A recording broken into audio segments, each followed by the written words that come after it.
주님은 나의 최고봉 4월 24일 묵상을 시작하겠습니다. 오늘의 제목은 영적 방종에 대한 경고입니다. 오늘의 말씀을 읽겠습니다.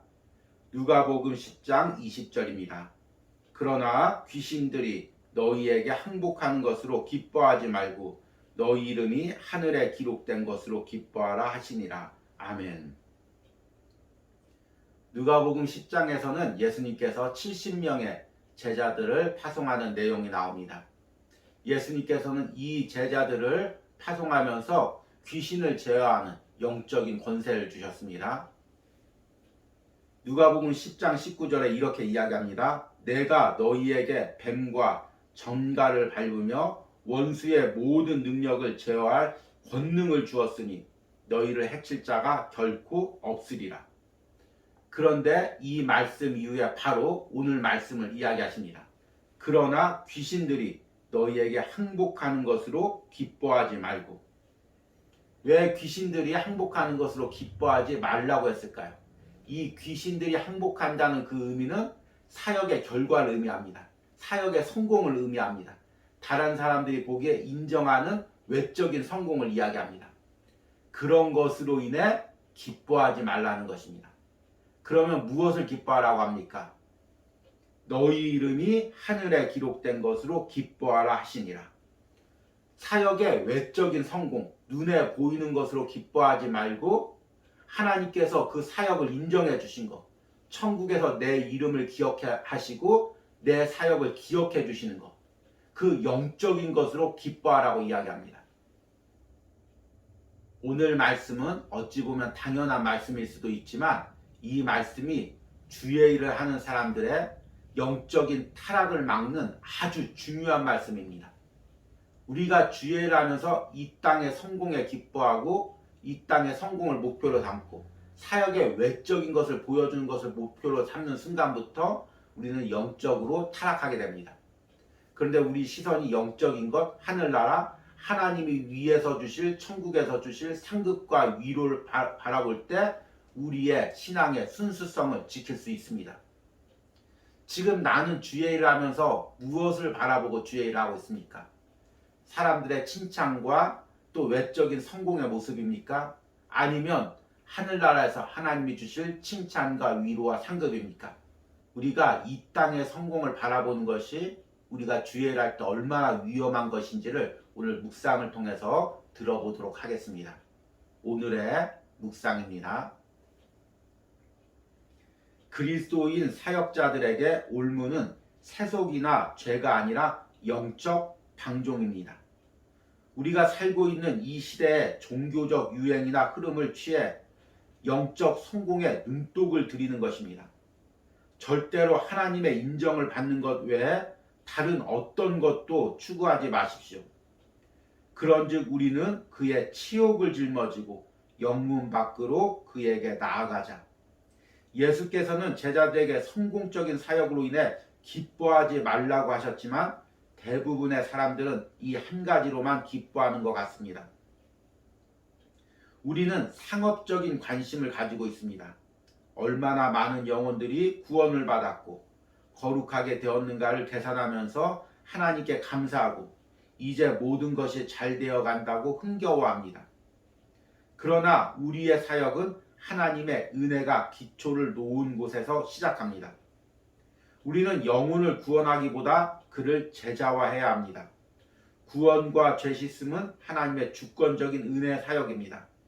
주의 은혜로서 우리의 사역은 사람들이 전적으로 하나님께 순복할 때까지 그들의 삶을 제자화하는 것입니다. 하나님께서 전적으로 드려진 한 사람의 영혼이 주의 영으로 단순히 각성된 수백의 영혼보다 더 가치가 있습니다. 우리는 하나님의 사역자로서 영적으로 우리와 같은 자들을 재생산하는 것이고 이것이 우리가 주님의 사역자라는 것을 증명하게 될 것입니다. 하나님은 그분의 은혜로 우리를 표준적인 삶으로 이끄실 것입니다. 우리는 다른 사람들 안에 똑같은 그 표준을 재생산할 책임이 있습니다.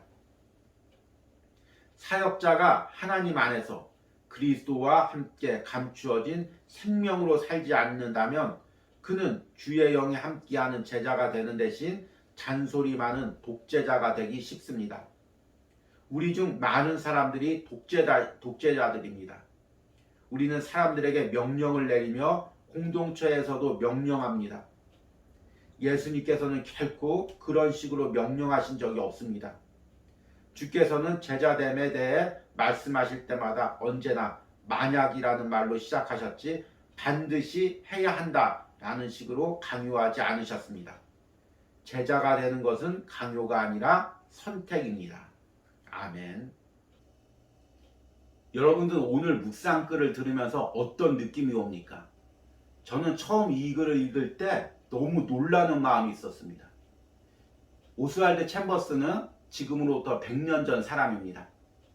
그러니까 이 글들은 100년도 넘은 시대 때 영국이나 유럽 교회, 미국 교회, 또 그곳의 성도들, 사역자들의 모습을 오스왈드 챔버스가 지적하고 있는 것입니다. 그런데 지금의 모습과 어떻게 그렇게 똑같습니까? 100년 전의 그 영적 타락의 모습이 지금의 모습과 너무 똑같습니다. 이것이 지금 이 시대의 목회자가 선포한다고 해도 전혀 거리감이 없는 바로 우리의 모습을 지적하고 있는 것입니다. 그 이유는 우리가 그만큼 죄성이 100년이나 전이나 지금이나 변하지 않았다는 것입니다. 또 그때부터 시작된 유럽의 상업주의가, 물질주의가 여전히 지금 우리까지도 영향을 미치고 있다는 것입니다. 저자는 이렇게 지적합니다. 그리스도인 사역자들에게 올무는 세속이나 죄가 아니라 영적 방종입니다. 우리가 살고 있는 이 시대의 종교적 유행이나 흐름을 취해 영적 성공에 눈독을 들이는 것입니다. 절대로 하나님의 인정받는 것 외에 다른 어떤 것도 추구하지 마십시오. 우리는 상업적인 관점을 가지고 있습니다. 얼마나 많은 영혼들이 구원을 받았고 거룩하게 되었는가를 계산하면서 하나님께 감사하고 이제 모든 것이 잘 되어 간다고 흥겨워합니다. 어쩌면 이렇게 지금 우리의 모습과 그때 모습이 똑같습니까?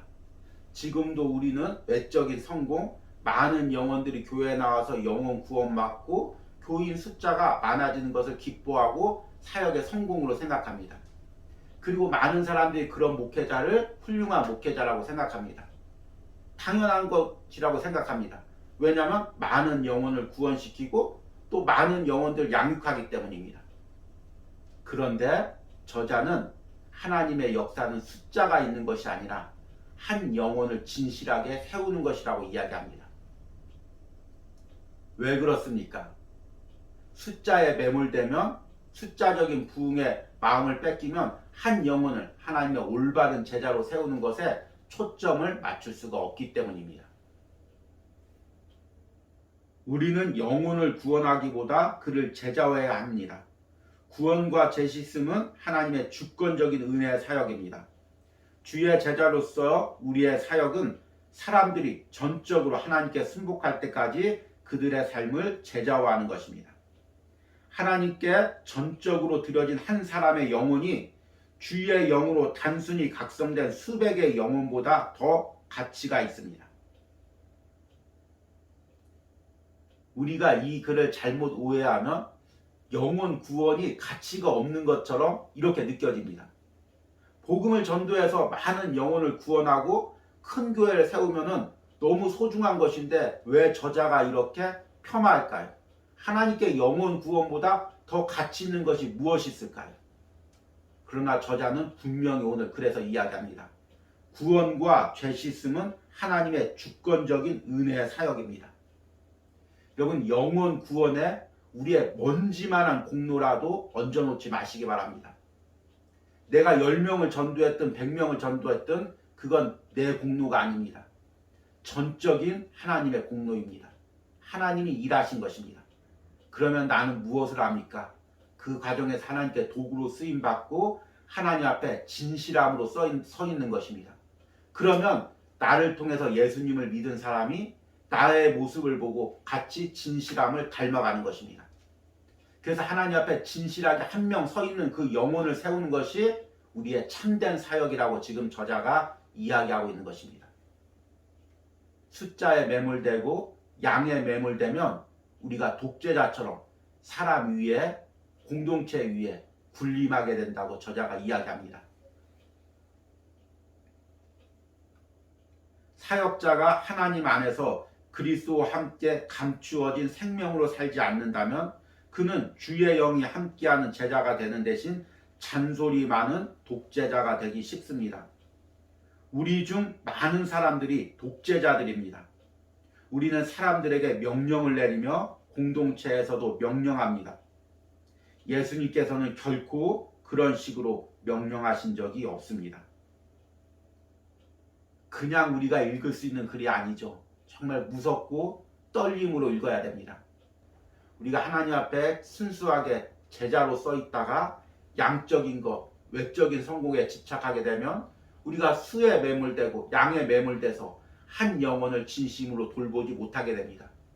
그러면 우리는 많은 사람 위에 군림하고 효율성의 가치에 의해서 사람과 공동체를 진두지휘하는 독재자가 된다고 오늘 저자가 이야기하고 있습니다. 이것은 목회자의 문제가 아닙니다. 우리는 이 글을 읽으면서 목회자가 이러면 안 되지, 목회자에게만 적용시킬지도 모릅니다. 그러나 결국에 한 공동체의 목회자는 성도들이 만드는 것입니다. 성도들이 원하는 것, 성도들이 추구하는 것, 그것을 목회자가 하게끔 돼 있습니다. 성도들이 외적인 성장, 부흥, 양적인 것, 이런 것을 원하면 목회자도 그 방향으로 갈 수밖에 없는 것입니다. 정말 우리가 무엇을 원합니까? 내가 무엇을 원합니까? 나의 타락이, 나의 변질이 목회자를 타락시키고 한국 교회를 타락시키는 것입니다.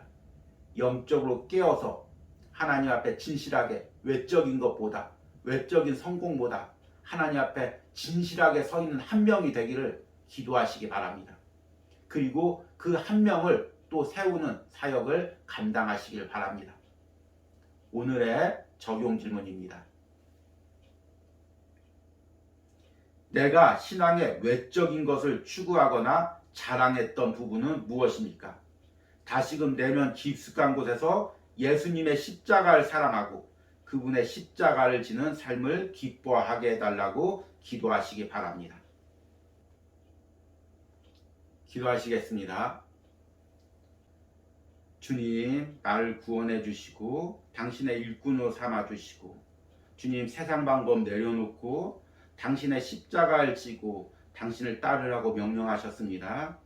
그런데 열심히 주의 일을 하다 보니 어느새 당신의 십자가는 내 어깨에 있지 않고 하나님, 세상 권위와 아버지 세상 명예만 내 어깨 위에 있는 그 모습을 봅니다. 주님, 다시금 세상 것 내려놓고 주님의 십자가를 지게 하여 주시옵소서. 주님의 십자가를 지고 따르게 하여 주시옵소서. 사람들이 좋아하는 것, 사람들이 원하는 것, 내가 만족하는 것, 또 사람들이 인정하는 것, 그것을 추구하기보다 하나님이 원하시는 것, 하나님과의 친밀한 교제, 그것을 추구하게 하여 주시옵소서. 주님의 십자가를 사랑하고 주님의 십자가를 지고 사명 감당하게 하여 주시옵소서. 이런 은혜가 이 영상을 통해 듣는 모든 심령 가운데 있게 하여 주시옵소서. 예수님의 이름으로 기도했습니다. 아멘.